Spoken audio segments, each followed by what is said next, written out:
Hey everyone, this is Riddle Hacker AJ Raven, and I'm here with my recap and review of The Wheel of Time, season number 2, episode number 5. And I have been watching this show, however, considering my current schedule, I am unable to just sit and watch while also recording my reactions. So I was like, you know what, I did do a reaction series for season number 1, and I really enjoyed watching The Wheel of Time. And as I'm watching season number 2, I'm like, you know what, I think I should do something to at least share my opinions. So even though I can't record my reaction videos, I'm here to do recaps, and maybe for the finale I might do a reaction video. I'm not really sure. So yeah, I'm gonna do recaps and see how that goes. Again, my schedule is like weird this year. It's so weird. Now, in the previous 4 episodes, kind of a lot happened if you think about it. The biggest development was basically, I think, two things happened, right?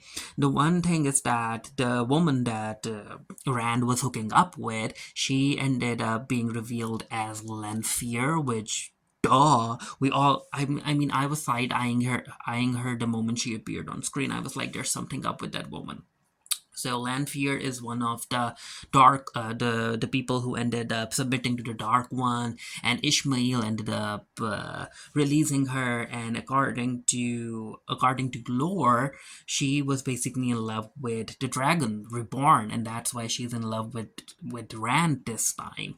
And because the dragon broke her heart, she ended up going to the dark side. Now that was a big development because Moraine ended up coming in to save Rand's life, and even though she slit Lanfear's throat, Moraine was like, you know what, such an injury isn't going to keep her down, so we need to run. And then as far as Egwene and Neneve,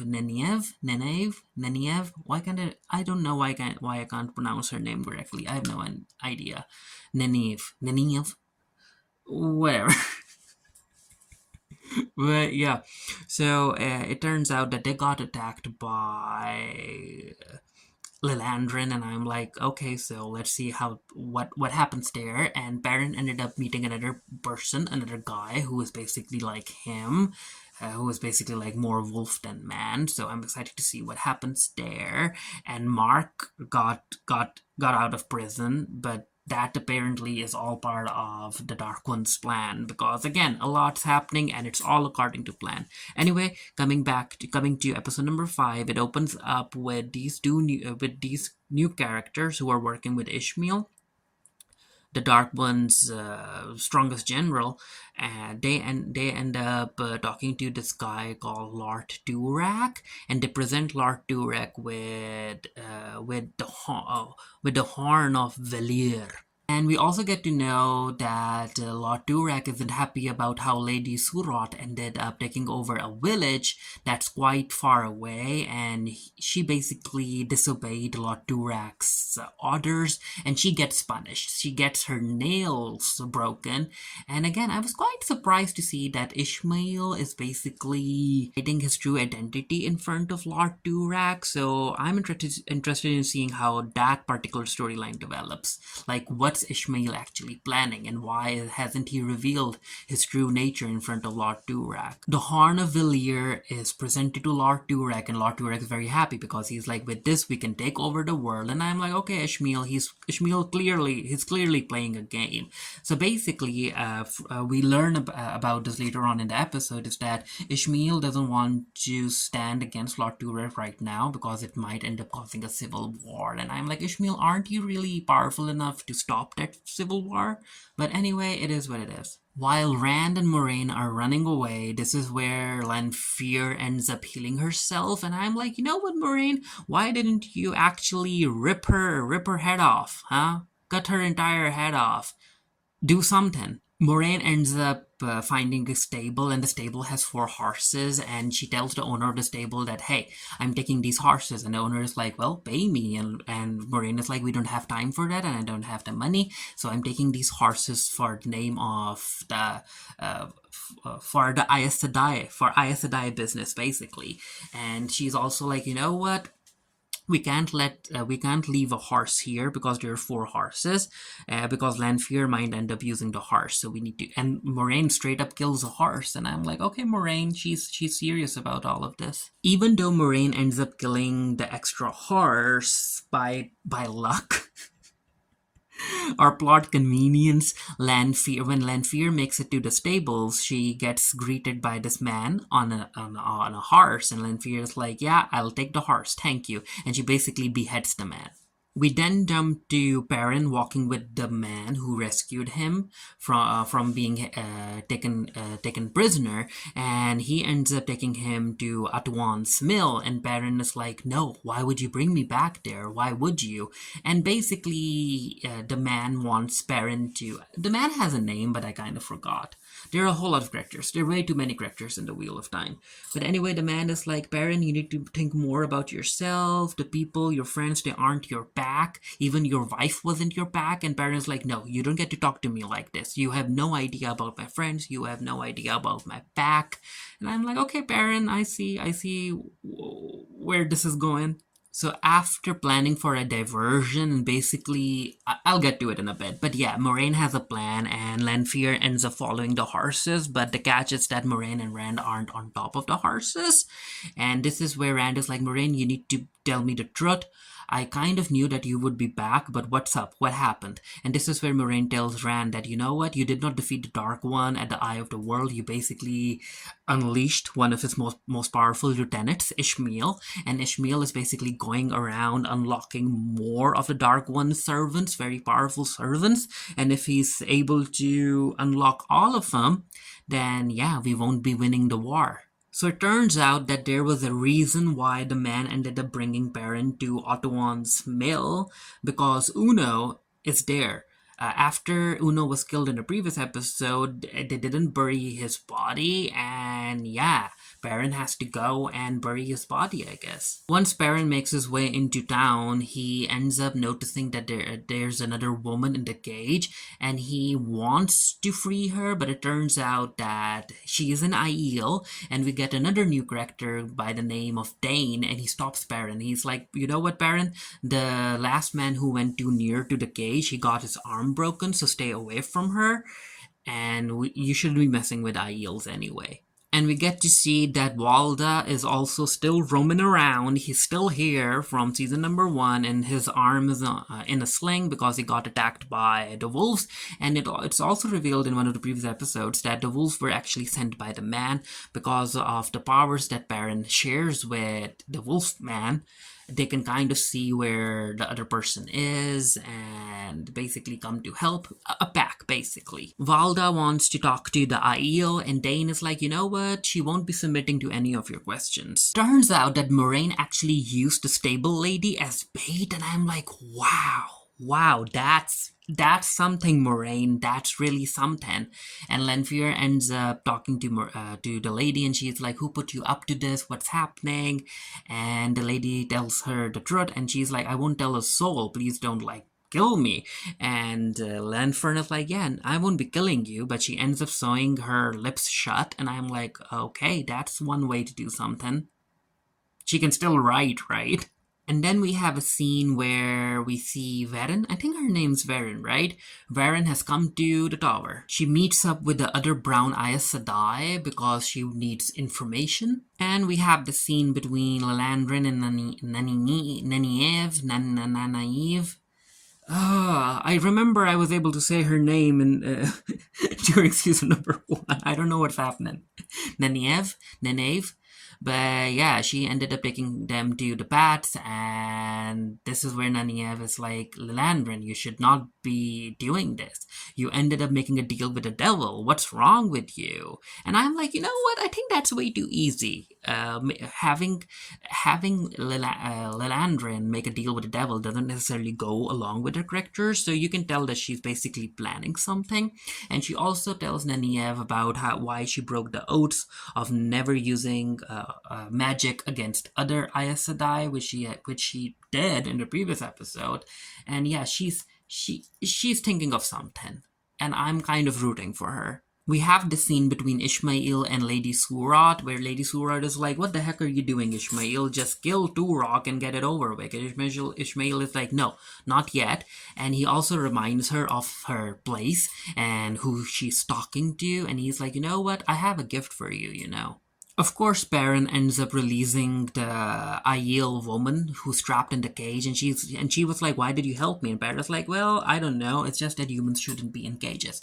However, after he ends up releasing her before they can run away, they are attacked by Dane's men, and Dane has a point. Dane is like, "You know what? Attack her all at once, not one by one as you usually do in TV shows and movies. Attack her all at once," and they do just that. However, she still puts up a good fight. Dane is the only one left, and the Aiel is about to cut his head off, and this is where Parent stops her. Parent is like, "No, don't you remember? He's the one who gave you some water. Spare him." And Aiel spares Dane, and yeah, Baron and Aiel are off on their merry way. As Moraine and Ren continue their journey, this is where Rand is like, "You know what, Moraine? I am kind of getting sleepy. Shouldn't we rest? Shouldn't we just close our eyes?" And Moraine is like, "No, no. That's where she will get you." And this is where we get to know that one of Lanfear's powers is that she is actually quite powerful in the land of dreams, and she can hurt you in the land of dreams. And that is why Moraine is like, "No, we can't risk it. We can't risk me sleeping or you sleeping." And Rand is like, "Well, you can protect us with the one power." And Moraine is like, no.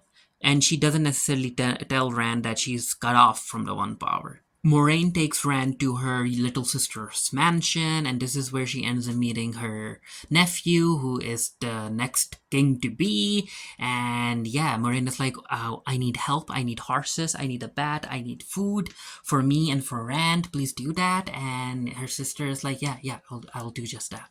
Varen comes in and she talks to basically the headmistress, kind of, right? The master of novices. She asks them about Neneyev, Egwene, and also the daughter here. And yeah, the headmistress is like, "Well, yeah, it's they aren't." Basically, they didn't leave the tower per se, they were escorted away. And I'm like, "Ooh, okay, okay, that didn't happen." The headmistress looks over her register and she's like, "Yeah, it's right there. All three of them were escorted by the army to basically visit the daughter Hair's kingdom and everything, so they're all okay." Varen makes an excuse of needing a book that's in the headmistress's bedroom, and both ladies leave. And while that's happening, one of Varen's friends comes into the office, and she goes over the register and she notices something strange. They notice that the headmistress's writing, there's something off about it, and this is where Warren is like, "Okay, it doesn't look like someone tried to mimic her handwriting. It could be that someone used a spell of compulsion." And yeah, apparently there are rumors about the Black Aja living inside the tower, so they need more information. So Varen is like, "You know what? I need you to go and I need you to collect all of the information you have about all of any sister that left the tower in the past few days." Lilandrin ends up meeting Lady Surat, and it turns out that the gift that Ishmael mentioned, well, the gift was Egwene, the daughter Hire, and Nynaeve. These two women have an interesting interaction because Lilandrin is like, the things that you do to channelers, the women who can channel, it's not good, it's not great. And Lady Surat is like, "Well, you know what, we respect women who can channel, and the fact is that such women need to be leashed." And all of the women that we have on our team, they ended up basically deserving their right to channel and everything.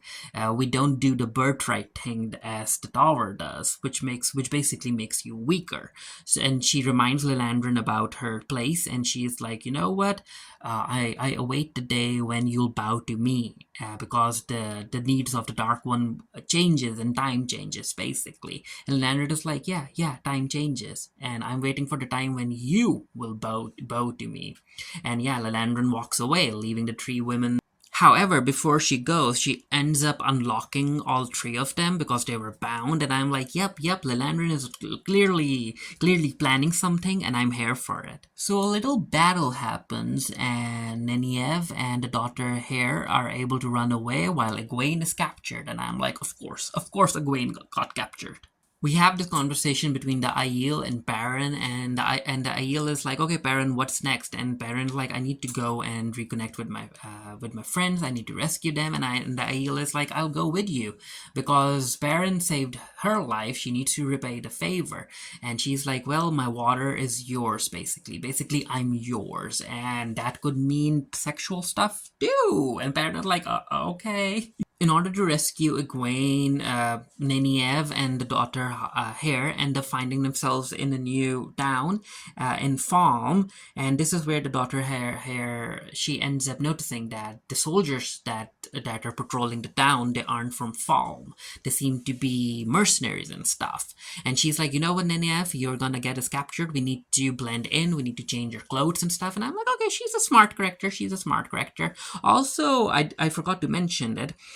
Back when Lady Surot was having a conversation with Ishmael, Ishmael was like, "You know what? The battle is gonna happen here in Farm, and the Dragon Reborn will side with us." So yeah, all of these characters are coming together. But before the princess and Naniev can do something, they get knocked out again. Varen ends up talking to Landrin in the tower, and she mentions Egwene and Neniev and the princess, and Landrin is like, yeah, they left the tower with a tiny small group. Basically an escort, but I also heard that the escort got attacked, and if Neniev and Egwene and the princess were in that escort, I have no idea what's happened to them. You should report this, right? And Baron is like, like she knows that something isn't right here.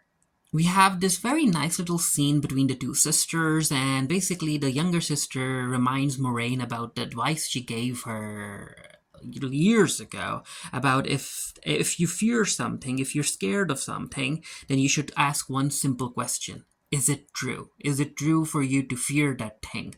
And that's where she's like, when you talk about Rand needing protection, right? I don't know your reasons, but you clearly want to protect him. So ask yourself, are you the one who should be protecting him? Is that the truth? Is that a responsibility you want to take? And Moraine thinks about it for a second, and something clicks, and she's like, "Okay, thank you." Then we have the scene where Ishmael is in bed and he's caressing Rand's face, who's also in bed with him, and I'm like, okay, is he gonna kiss him?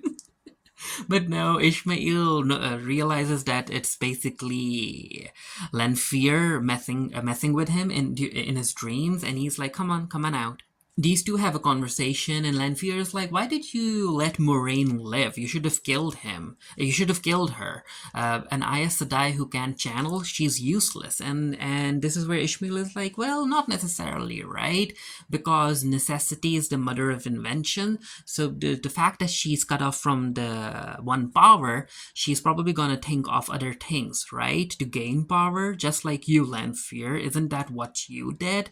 And also, Ishmael kind of implies that Lanfear is going to betray him, because again, when it comes to the history that Lanfear has with the Dragon Reborn, she falls in love with the dragon, and Rand is the dragon right now. So I think that Ishmael has a contingency plan for that if that happens.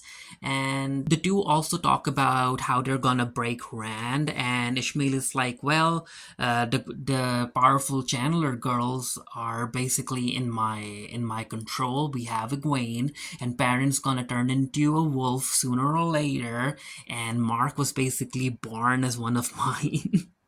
So once Rand sees the mess that his friends are in, he will break. We get a scene where Lord Durok wants an audience with Ishmael, especially because Ishmael brought him the Horn of Valer, and this is where Ishmael gets his act on, and he's like, "I don't know where I'm from, I don't know who I belong to, I'm just working for you guys, I'm working for Lady Surot," and yada yada yada.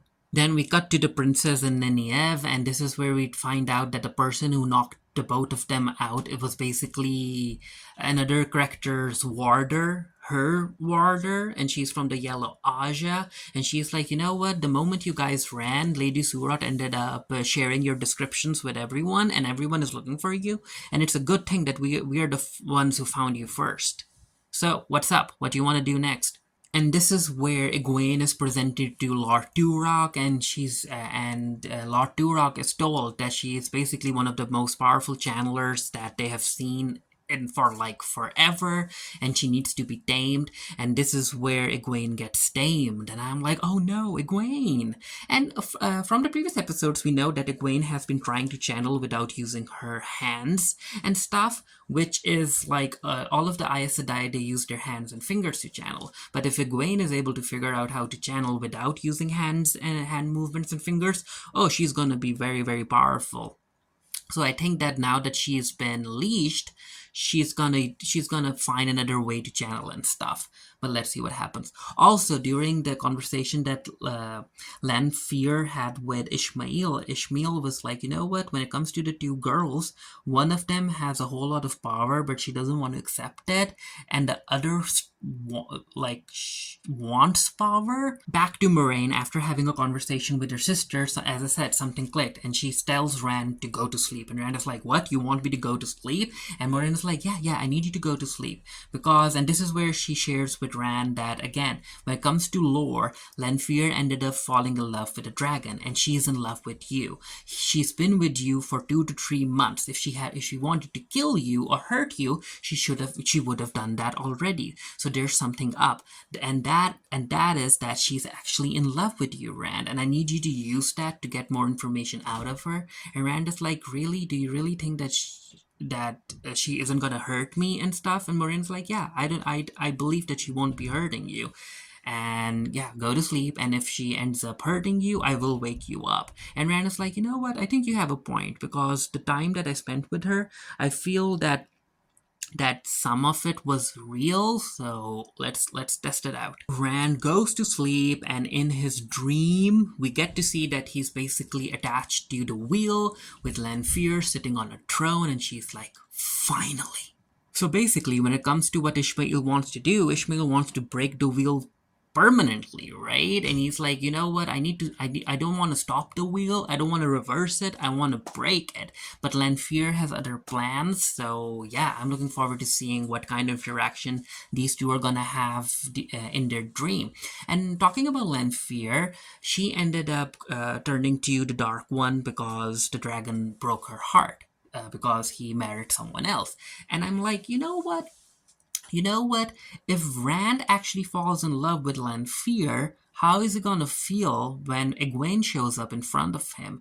Is he gonna accept Egwene? Is he gonna be with Egwene? Is he gonna be with Lanfear? If he chooses Egwene, will Lanfear's heart be broken again? If he decides to stay with Lanfear, will Egwene's heart be broken, and will Egwene turn to the Dark One? I don't know. Let's see where this romance leads. And also, where's Lan? Where's Lan? Shouldn't Lan be following Moraine? But anyway, let me know what you thought of the episode down in the comment section below. And until next time, stay happy, stay safe, stay blessed. See you guys later. Bye.